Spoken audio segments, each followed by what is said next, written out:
제가 섬기던 교회 교인인데요. 이분이 17살에 북한에서 남한으로 내려왔어요. 혼자 내려왔습니다. 근데 그분이 공부를 참 잘했습니다. 잘해가지고 서울의대에 입학을 했어요. 그래갖고 그 옛날에 서울의대를 나와서 병원을 개업하셨습니다. 이분이 혼자서 내려와서 얼마나 어렵게 공부했으면은 이분의 이 넉넉함에도 불구하고 이분의 생활 속에는 아주 이 절제 그리고 이 낭비하지 않는 게 몸에 뱄어요. 제가 언젠가도 한번 얘기했지만은 이분 아주 재미있는 게 뭐냐면은 이게 티슈 아니에요, 이게. 근데 이게 2장으로 되어 있어요. 잘 보면은. 이게 벗기는데 더 시간 걸린다고. 근데 이분은 꼭 벗겨서 한 장 쓰시고 또 한 장 쓰세요. 그래가지고 이렇게 2장이 되잖아요. 이게 2개. 벗겨서 쓰신다고, 이분이. 그래가지고 이분이 아들 셋을 낳고 이분이 이 청담동에다가 큰 빌딩 3개를 샀어요. 큰 빌딩 3개. 부자죠. 청담동에 빌딩 3개 있고 또 병원 가지고 계시고 부자 아닙니까? 큰아들은 아버지 따라서 의사가 됐어요. 근데 그 셋째 아들이 사업을 하다가 망했어요. 부도가 났습니다. 그래가지고 이 셋째 아들이 감옥에 갈 수밖에 없게 됐어요. 이 부도난 거 해결 안 하면은 감옥에 가게 됐습니다. 그때 우리 그 성도님이 청담동에 있는 빌딩 3개 중에서 2개를 팔아서 그 빚을 갚아줬어요. 자기 아들 감옥에 안 가게 막았습니다.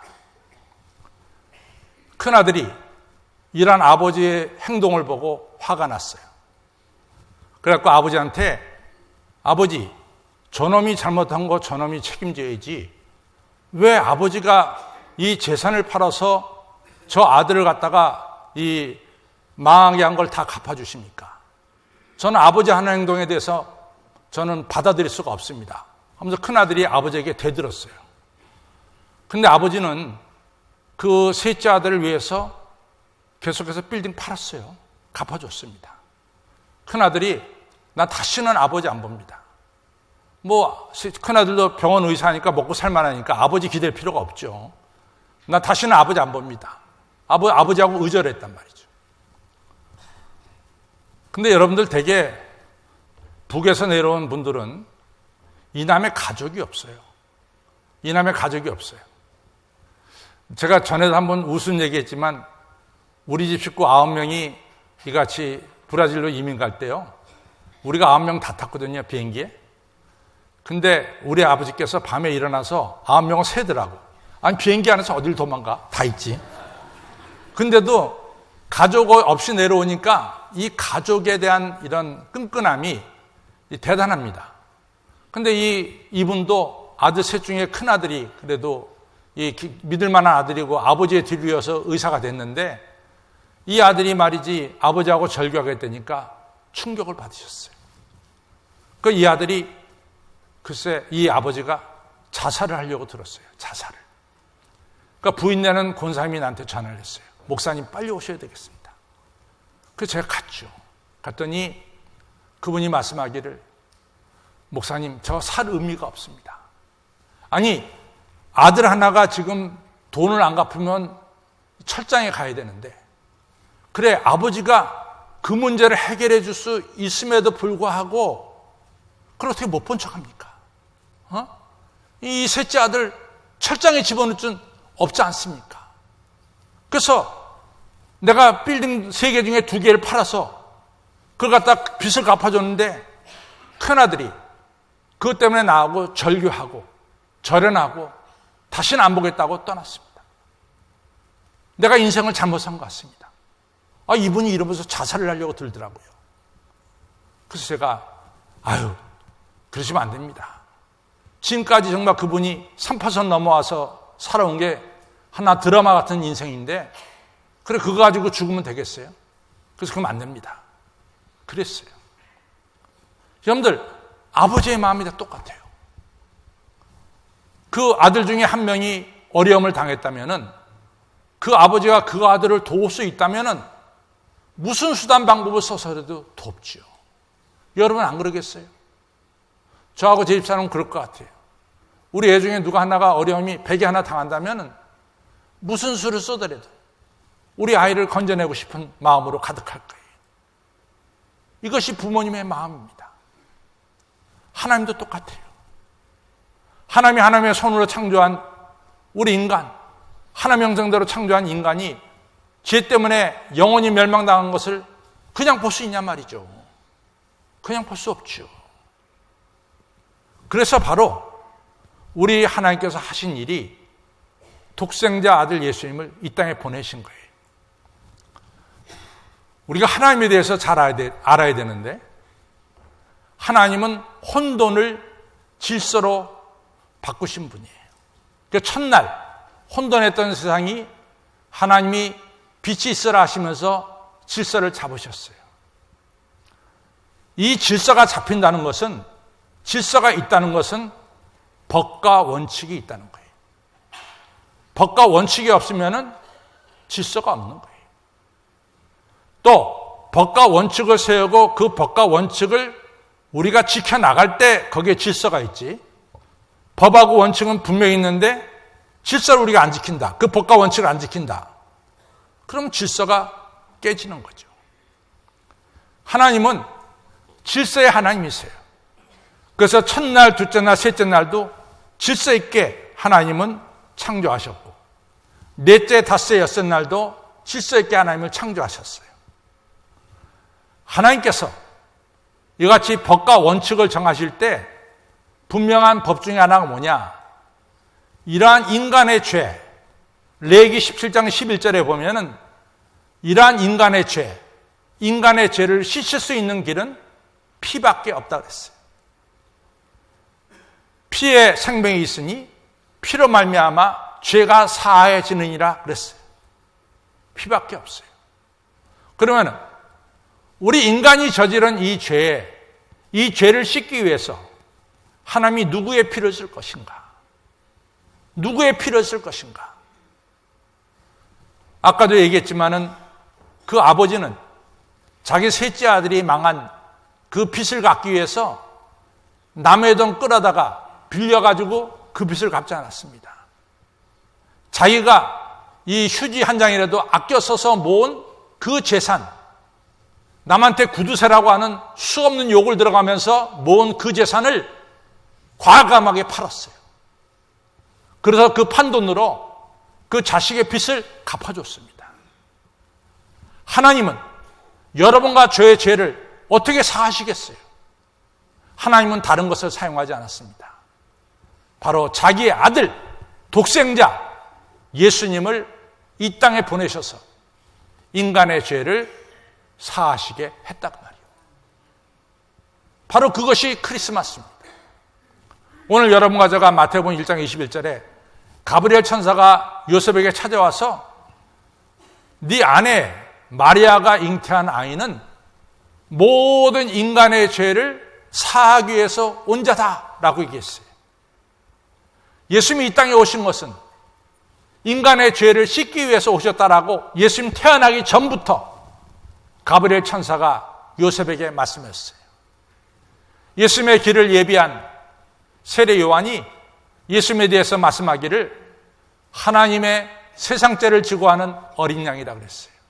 우리의 모든 죄를 대신 지고 이제 나아가는 어린 양이다, 그렇게 말씀하셨습니다. 이처럼 예수님이 이 땅에 오신 것은 여러분과 저의 죄를 씻기 위해서 오신 거예요. 씻기 위해서 오셨어요. 그래서 구체적인 방법으로, 이 죄를 씻는 구체적인 방법으로 예수님이 행하신 건 뭐냐? 예수님께서 십자가에 달려 죽으신 거예요. 고난받고 죽으신 거예요. 제자들이 이 진리를 몰랐어요. 마태복음 16장에 보면은 예수님께서 내가 이제 예루살렘에 올라가서 이제 고난받고 십자가에 달려 죽을 것이고 죽은 자 가운데 내가 3일 만에 다시 살아날 것이다, 이런 얘기를 하셨죠. 그때 베드로가 그러잖아요. 예수님 바보예요? 예수님 멍청이에요? 예수님 뭐 지금까지 수많은 기적을 베풀어서 많은 사람 지금 예수님을 따르는데 그래 바보처럼 왜 죽습니까? 그것도 왜 십자가에 달려 죽습니까? 그러면서 베드로가 예수님을 공격했어요. 그때 예수님 뭐라고 말씀합니까? 사단아 물러가라. 너는 하나님의 일을 생각하지 않고 사람의 일을 생각한도다. 너는 나를 넘어지게 하는 자야. 내가 이 땅에 왜 왔냐? 내가 이 땅에 온 것은 인간의 죄를 사하려고 왔다. 그러기 위해서 내가 예루살렘에 올라가서 십자가에 달려 죽는 것이다. 분명히 밝히셨죠.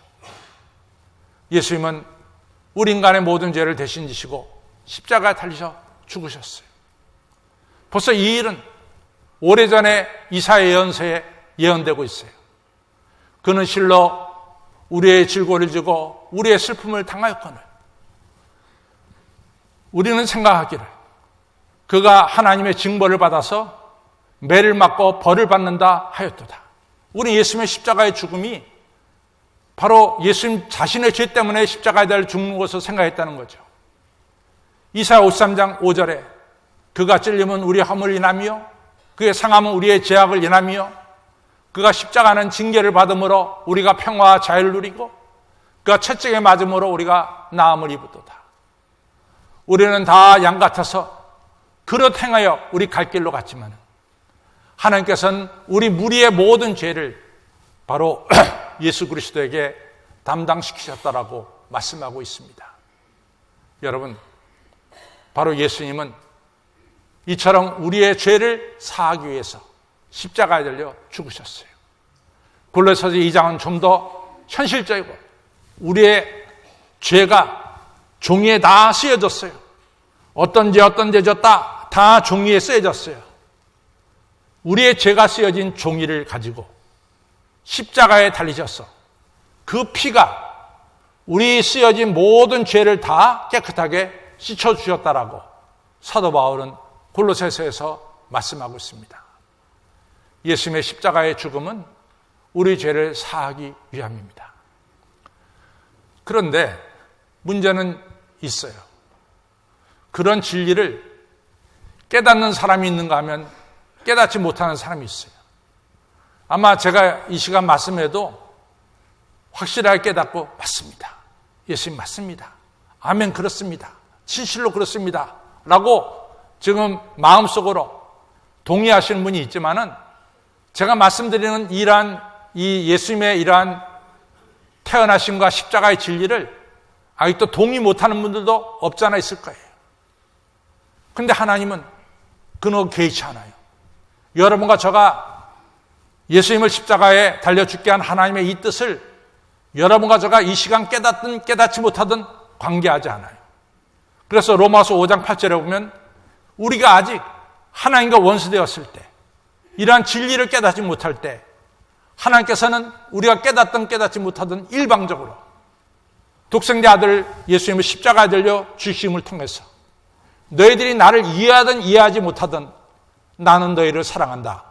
하나님의 사랑을 확증하셨다라고 말씀하고 있습니다. 이것이 바로 예수님이 이 땅에 오신 이유예요. 예수님이 왜 이 땅에 오셨냐? 우리 죄를 사하기 위해서 오셨어요.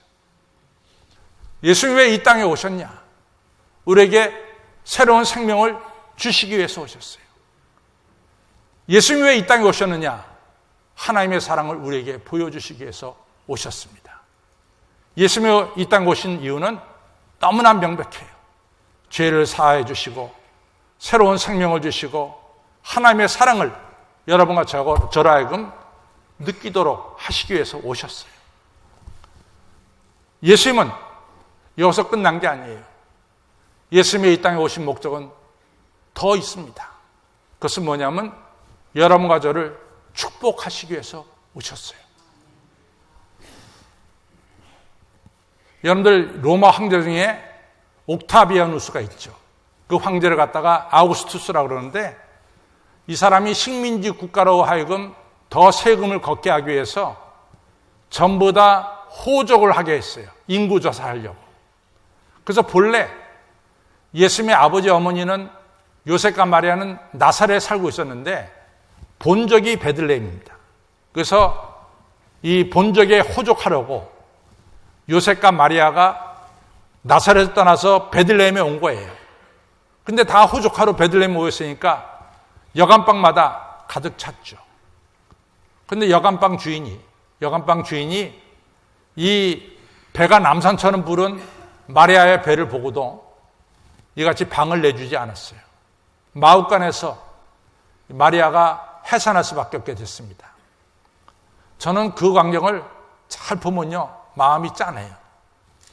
여러분들, 제가 이제 미국서 살 때, 어떨 때는 이제 뭐 추리닝 차림으로 미국 제가 거래하는 은행에 가잖아요. 근데 텔러, 은행에서 이렇게 관계하는, 지금은 이제 거의 이제 기계화 시대쯤, 옛날엔 다 텔러들이 다 있었잖아요. 텔러가 제가 추리닝 차림하고 가면은 절대로 저한테 썰이라는 말을 붙이질 않아요. 절대로 안 붙여요. 근데 제가 오늘 설교하는 것처럼 양복을 착 빼입고 가면은 저를 딱 만나자마자 썰 하고 부릅니다. 벌써 대하는 게 달라요. 마찬가지로 예수님의 어머니 마리아와 요셉이 얼마나 행색이 이같이 무시당할 만큼 행색을 가졌으면 여간방 주인이 그 만삭이 된 마리아를 보면서도 방을 주지 않았겠느냐 그 말이에요. 예수님은 그런 가운데 태어났어요. 예수님은 어마어마한 가난 가운데 태어났어요. 못 산다고 천대받았을 거예요. 그리고 가족을 먹여 살리기 위해서 아버지 뒤를 이어서 목수일을 했어요. 전에 내려오는 이야기에 의하면 요셉이 일찍 세상을 떠났대요. 그러니까 예수님이 어린 나이에 가정을 먹여 살리는 가장이 됐어요. 그 목수일을 하면서 남을 섬기면서 예수님께서 이같이 가족을 먹여 살렸죠. 예수님 동생들 나오잖아요. 야고보도 있고 유다도 있고 예수님의 동생들 봤습니다. 그 동생들 다 책임지느라고 예수님께서 많은 고생하셨어요. 예수님은 배고픔을 아셨습니다. 예수님은 조소를 당했습니다. 예수님이 좋은 일하고도 사람들이 예수님에게 뭐라고 말했어요? 저 귀신 들렸다. 귀신의 힘을 빌려서 예수님이 저 일을 행한다. 예수님이 조롱당했어요. 예수님 머물 집이 없었어요. 여우도 그리 있고 공중에 나는 새도 자기 집 있건만 인자는 머리 둘 곳이 없다 그랬어요. 예수님이 엄청나게 있을 집이 없이 떠돌아다니셨어요. 예수님은 너무나 가난한 것을 다 아십니다. 십자가에 달려 죽으실 때 지나간 사람들이 예수님 얼굴에 침을 뱉었어요. 예수님을 조롱했어요. 예수님 뭐 잘못했습니까? 그럼에도 불구하고 예수님은 조롱받고 십자가에 달려 죽으셨어요. 히브리서 4장 15절은 말씀하기를 우리의 대제사장 예수님은 우리의 모든 아픈 것과 이같이 어려운 것을 모르시는 분이 아니라 다 아시는 분이다. 우리의 모든 것을 다 체휼하신 분이다. 우리에게 그래서 긍휼을 베푸신다. 그러나 예수님은 죄를 짓지 않으셨다. 이렇게 말씀하고 있습니다. 예수님은 가난이라는 걸 아시기 때문에 예수님은 여러분과 저를 부유케 하시려고 오셨어요. 고린도후서 8장 9절에 보면 부유하신 예수님이 가난하게 되시면 우리를 부유케 합니다. 그랬어요. 예수님은 배고픔을 아시기 때문에 오병이어로 5,000명을 먹이실 거예요. 배고픈 상태로 집으로 돌아갈 수밖에 없는 5,000명 더 되는 사람을 예수님은 돌려보내지 않았어요. 제자들에게 너희들이 먹을 거 사서 줘라. 제자들이 선생님 200데나리온 돈 가지고는 모자랍니다. 아니야. 저들이 굶은 채로 갈 수가 없어. 먹여서 보내야 돼. 그래서 오병이어로 5,000명을 먹이셨어요. 예수님은 병자들의 아픔을 아셨어요. 얼마나 병 때문에 고생당하는 것을 잘 아셨어요. 예수님은 수많은 병자를 고치셨어요. 예수님은 특별히 외롭고 소외당한 자의 아픔을 아셨어요. 예수님은 육신의 병도 고쳐주시고 내가 너와 함께 한다고 하는 이 마음의 병도 너는 혼자가 아니라고 하는 이러한 사실도 가르쳐 주셨어요. 그런 분이 우리 예수님입니다. 예수님은 우리의 필요를 다 아시고 채워주신 분이고 우리를 부유하게 하신 분이고 우리 하여금 새롭게 출발할 수 있도록 기회를 주신 분이에요. 베드로가 3번 예수 모른다고 부인했을 때 다시 불러서 내 양을 쳐라. 새로운 기회를 주셨어요. 아버지 재산 가지고 나가서 다 탕진하고 거지가 된 탕자를 끌어안으면서 다시 그 아버지 집에 아들로 살아가도록 기회를 주셨어요. 돈은 많고 명성은 있었지만 세리한다고 사람들에게 무시당한 삭개오한테 일부러 예수님은 그 집에 찾아가서 이 집에 구원이 임하였다 말씀하시고, 삭개오 너도 아브라함의 후손이다. 삭개오에게 새롭게 인생을 살아가도록 기회를 주셨어요. 예수님은 여러분과 죄를 사하러 오셨죠. 우리에게 생명을 주러 오셨죠. 하나님의 사랑을 보여주려고 오셨죠. 그리고 여러분과 저를 축복하러 오셨어요. 예수님 베푸신 축복의 구체적인 건 뭡니까?